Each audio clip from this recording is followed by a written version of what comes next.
Good morning to all, good morning, settle on fast, फटाफट बैठिए। Okay. आज fundamental rights का टॉपिक है, काफ़ी इम्पोर्टेंट टॉपिक है ना। ओके, चलिए।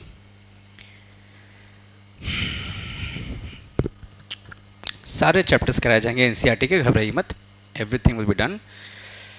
मैं खुद ही ले रहा हूँ तो चिंता की कोई बात नहीं है। चलिए देखिए, आज का टॉपिक है फंडामेंटल राइट्स, और मेरा ऐसा मानना है कि फंडामेंटल राइट्स एक ऐसा टॉपिक है जो सबको पढ़ना चाहिए, है ना सर। ऐसा नहीं है कि बस केवल जो कमीशन की तैयारी कर रहे हैं या जो केवल मतलब कॉम्पिटिटिव एग्जामिनेशंस की जो तैयारी कर रहे हैं सिर्फ उन्हें पढ़ना चाहिए।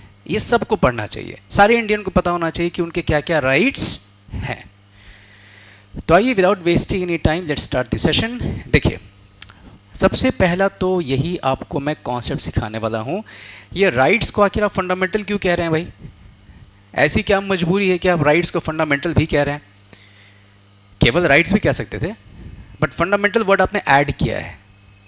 फंडामेंटल वर्ड जहाँ भी आपको दिखे, मतलब समझ जाइए उस चीज़ को आपसे कोई छीन नहीं सकता है। अगर मैं कहता हूँ फंडामेंटल राइट्स, मतलब वैसे राइट्स जो फंडामेंटल हैं, मतलब वैसे राइट्स जिसको कोई आपसे छीनेगा नहीं। यदि आपका फंडामेंटल राइट ख़त्म होता आपको दिख रहा है या ख़त्म हो जाए, वॉयलेट हो जाए, तो आप जा सकते हैं हाई कोर्ट या आप जा सकते हैं supreme court. High court under article 226, supreme court under article 32। You can easily go and get your fundamental rights back. ठीक है, तो ये एक छोटा सा कॉन्सेप्ट था। और हाँ, ये भी इंपॉर्टेंट है, कौन से पार्ट में आपको फंडामेंटल राइट देखने को मिलता है, यानी कॉन्स्टिट्यूशन ऑफ इंडिया के किस पार्ट में you find the mention of fundamental rights. The answer is part 3, part 3 of the Indian Constitution gives you the information about fundamental rights। बस इतना जानिए, यहाँ तक बहुत है। अब देखो किस किस तरह के फंडामेंटल राइट्स दिए जाते हैं हमारे इंडियन कॉन्स्टिट्यूशन के द्वारा। पहला है राइट टू इक्वालिटी, यानी बराबरी का दिया जाता है राइट्स। दूसरा है राइट टू फ्रीडम। तीसरा है राइट अगेंस्ट एक्सप्लॉयटेशन, है ना। चौथा है right to freedom of religion. और फिर है कल्चरल एंड एजुकेशनल राइट्स। और लास्ट में है राइट टू कॉन्स्टिट्यूशनल रेमेडीज़। मैं सब समझाऊंगा, आराम से बस आप स्थिर होकर के देखते रहिए। मैं एक एक करके सारे वर्ड्स को तोड़ तोड़ कर समझाऊंगा। एज आई ऑलवेज से, कोई रॉकेट साइंस नहीं है, बहुत सिंपल है। ठीक है, when sorrow sir is there no fair, right. चलिए देखिए, सबसे पहला तो है राइट टू इक्वालिटी। क्या है right to equality? What is right to equality? बराबरी, है ना। संविधान का ऐसा मानना है कि यार सबके सब बराबर हो, पक्षपात नहीं होना चाहिए। लेकिन देखो, सिर्फ ये कह देने से काम नहीं चलेगा कि सबके सब बराबर है और बराबरी आप दे नहीं रहे हो। तो संविधान ने इस बात को बहुत क्लियर कट तरीके से रखा है कि किन किन चीज़ों में वो बराबरी देना चाहता है। जैसे आप बात कीजिए तो इक्वालिटी में वो आपको सबसे पहला तो लॉ के सामने बराबरी दे रहा है। Equality before law, article 14 clause 1, मैं सब समझाऊंगा, यहाँ बस उतना ही समझिए जितना दिया गया है, वरना आप बॉक्ड हो जाएंगे। इक्वालिटी बिफोर लॉ, यानी लॉ के सामने बराबरी कौन देता है? कॉन्स्टिट्यूशन इटसेल्फ दे रहा है आपको। वो कह रहा है कि देखो भाई, कुछ भी हो जाए, कानून के सामने सबके सब बराबर होंगे ही होंगे। इट इज़ नोवेयर लाइक, मतलब ऐसा कोई चांस ही नहीं है कि कानून जो है ना वो अमीर को अलग तरीके से देखेगा और गरीबों को अलग तरीके से देखेगा। ऐसा कुछ नहीं है, सबको एक नज़र से देखना है भाई। अमीर गरीब सोसाइटी में कोई बहुत आगे है, कोई फर्क नहीं पड़ता है। संविधान is going to look with the same eye, right. और दूसरा क्या है, ये देखिए, equal protection of the laws. ये भी देखिए बड़ा इंपॉर्टेंट एक पॉइंट है। ये क्या है समझिए, संविधान ऐसा कहता है कि देखो भाई, कानून के सामने तो मैंने बराबरी दे दी, और कानून जो है वो सबको इक्वली प्रोटेक्ट भी करेगा, बचाएगा भी। ऐसा नहीं है कि कानून का काम बस पनिशमेंट देने के लिए होता है, ऐसा तो नहीं है। कानून बचाता भी तो है आपको बहुत चीज़ों से, तो कानून बचाएगा भी आपको। और जब हम लोग डिटेल देखेंगे इसको फाउंडेशन कोर्सेज में, तो वहाँ पे आपको ये एक शब्द मिलेगा, रिजर्वेशन, विच इज़ आरक्षण।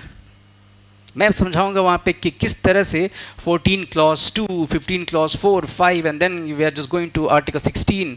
मैं सब समझाऊंगा वहाँ पे। बहुत डिटेल कॉन्सेप्ट है रिजर्वेशन का। Mandal commission, Indira Sahni case, Nagaraj versus union of India case, बहुत तरह के केसेस वहाँ पे आएंगे। हम लोग धीरे धीरे धीरे धीरे करके चीज़ों को देखने वाले हैं। Right sir, good. तो ये तो आपको समझ में आ गया इक्वालिटी बिफोर लॉ क्या है और प्रोटेक्शन ऑफ लॉज क्या है। ठीक है, आगे बढ़ते हैं। आगे बोलता है कि संविधान ये कहता है डिस्क्रिमिनेशन नहीं किया जाएगा, यानी भेदभाव नहीं किया जाएगा। अब यहाँ पे एक बहुत ही इंटरेस्टिंग फैक्ट है, मैं आपको बता देना चाहता हूँ।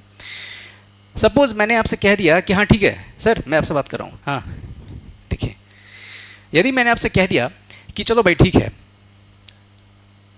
भेदभाव नहीं किया जाएगा, तो आप पूछोगे ना मुझसे, सर किन किन ग्राउंड्स पे भेदभाव नहीं किया जाएगा? कभी नहीं किया जाएगा, या कुछ ग्राउंड्स है, कुछ बेसिस है जिसके बेसिस पे आप भेदभाव नहीं करेंगे? तो मैं बोलूँगा हाँ हाँ, देर आर सर्टन ग्राउंड्स, कुछ ग्राउंड्स हैं ऐसे जिसके बेसिस पे भेदभाव नहीं किया जाएगा। जैसे रिलीजन, यानी धर्म के आधार पे संविधान आपसे भेदभाव नहीं करेगा, या भेदभाव नहीं करने की बात कर रहा है। रेस के बेसिस पे नहीं किया जाएगा, कास्ट के बेसिस पे नहीं किया जाएगा, सेक्स ऑफ द पर्सन यानी मेल है या फीमेल है इसके बेसिस पे नहीं किया जाएगा, और ये बड़ा इंपॉर्टेंट है, प्लेस ऑफ बर्थ के हिसाब से भी भेदभाव नहीं किया जाएगा। आप किसी पर्टिकुलर स्टेट में आपका जन्म हुआ है, इस वजह से दूसरे स्टेट वाले आपके साथ डिस्क्रिमिनेशन करें, गलत है। आर्टिकल 15 में आता है ये, हम लोग देखेंगे आगे। बट राइट टू इक्वालिटी में इस बात को प्रोहिबिट किया गया है। संविधान रोकता है कि नहीं नहीं, कहीं भी आपका प्लेस ऑफ बर्थ है, I don't care, you all are equal, we are not going to discriminate against you. Simple सी बात है। और क्या कहता है राइट टू इक्वालिटी में, इसी पर्टिकुलर पॉइंट में, कि भाई शॉप्स हो गया, होटल्स हो गए, वेल्स हो गए, टैंक्स हो गए, बेदिंग घाट्स हो गए, रोड्स हो गए, इन सब को यूज करने का इक्वल एक्सेस होगा। मतलब सबके पास यूज करने का, इन सारी चीज़ों को, शॉप्स हो, होटल्स हो, वेल्स हो, टैंक्स हो, इन सब को यूज करने का इक्वल एक्सेस या इक्वल राइट होगा सबके पास। समझ रहे हैं आप? कोई भेदभाव नहीं होगा। क्यों होगा भाई? भाई रोड किसी का तो है नहीं, आप सुनते हैं ना, रोड किसी का नहीं है, रोड सबका है, पब्लिक प्रॉपर्टी है। आप कैसे बोल सकते हैं कि यही पर्टिकुलर कास्ट इस रोड का यूज करेगा? नहीं, आप नहीं कह सकते if it is a public road, बिल्कुल नहीं। राइट? अगला देखिए क्या बात करता है संविधान इक्वालिटी में, equality of opportunity in public employment. देखिए पब्लिक एम्प्लॉयमेंट का यहां पे मतलब हो गया गवर्नमेंट जॉब। अब पढ़िए कि गवर्नमेंट जॉब लेने के लिए आपको अपॉर्चुनिटी दी जाएगी इक्वली। अब बहुत सारे जगह पे बच्चे ये बोल देते हैं equality of opportunity and job in public offices. गलत स्टेटमेंट है वो, गलत स्टेटमेंट है भाई, गलत है वो। जॉब नहीं दे रहा है आपको, संविधान कह रहा है जॉब लेने के लिए जो अवसर है, जो अपॉर्चुनिटी है, वो मैं आपको इक्वल प्रोवाइड कर दूंगा। जैसे जब किसी एग्जामिनेशन का फॉर्म आएगा, उस फॉर्म को आप भरिए, आप किस कास्ट के हैं, किस रिलीजन के हैं, आई डोंट केयर, सबके लिए फॉर्म ओपन रहेगा, जो चाहे उस फॉर्म को भर सकता है।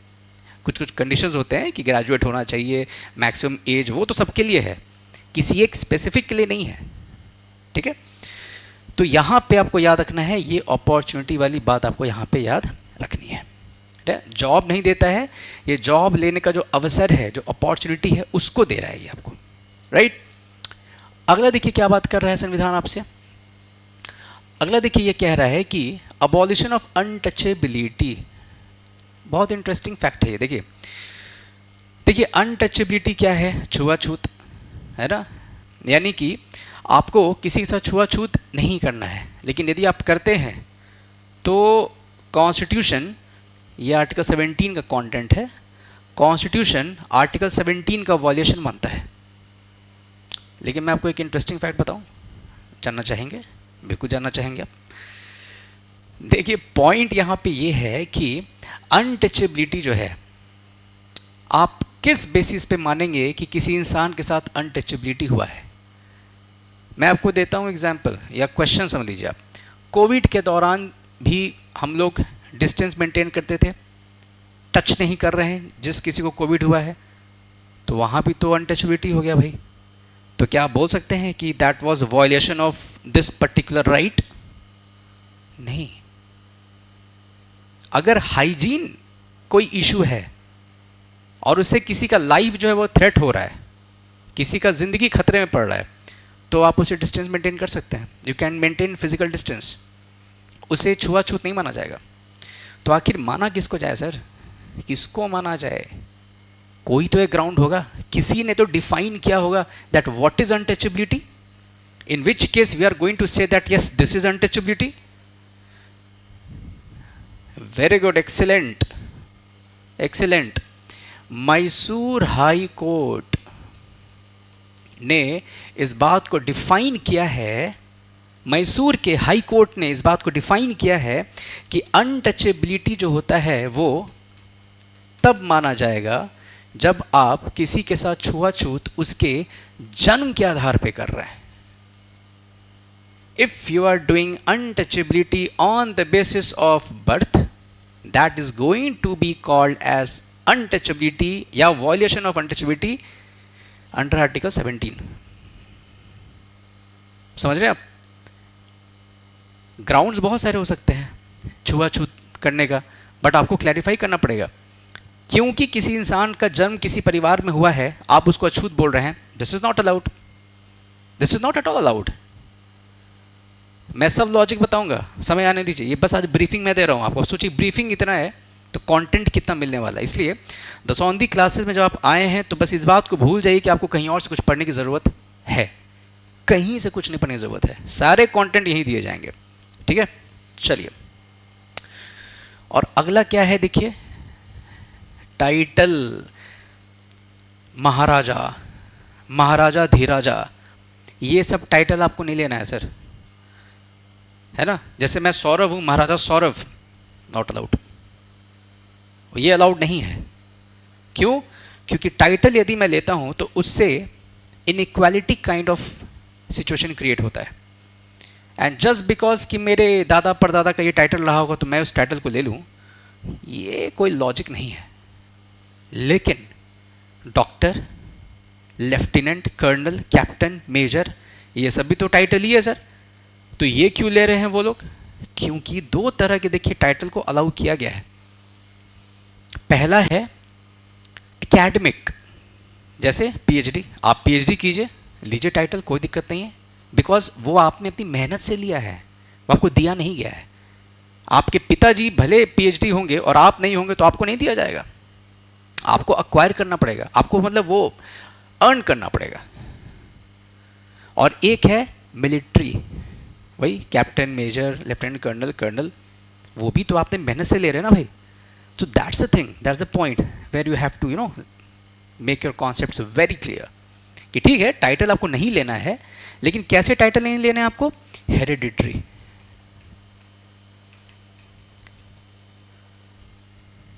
या वैसे जो कि ब्रिटिश टाइम से मिलते आ रहे हो, नहीं, नहीं लेना है आपको, यू नॉट अलाउड, हाँ, नॉट एट ऑल।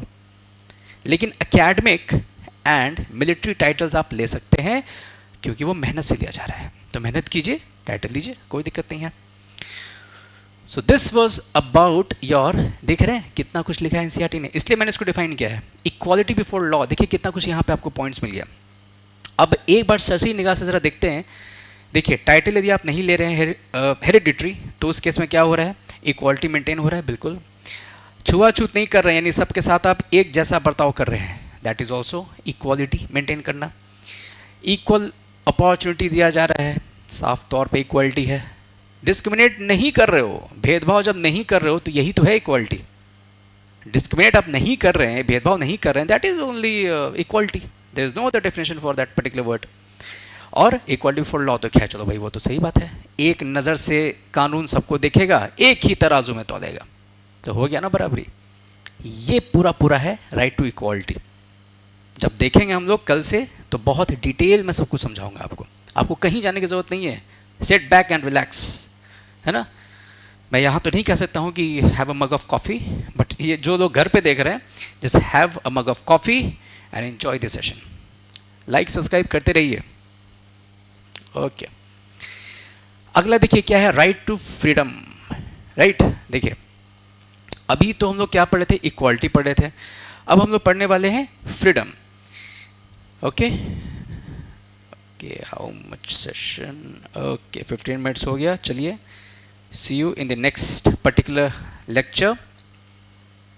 हाँ जी, बफरिंग टाइम 15 मिनट्स का ही है। Okay, I just stop this session और फिर से मैं स्टार्ट करूँगा इस सेशन को, ठीक है। 10 मिनट्स ऑफ ब्रेक, बिकॉज 1-2 घंटे से आप शायद बैठे हुए हैं। 10 मिनट का ब्रेक लीजिए and then will come back with another topic, that is right to freedom. Okay, come back fast. Thank you.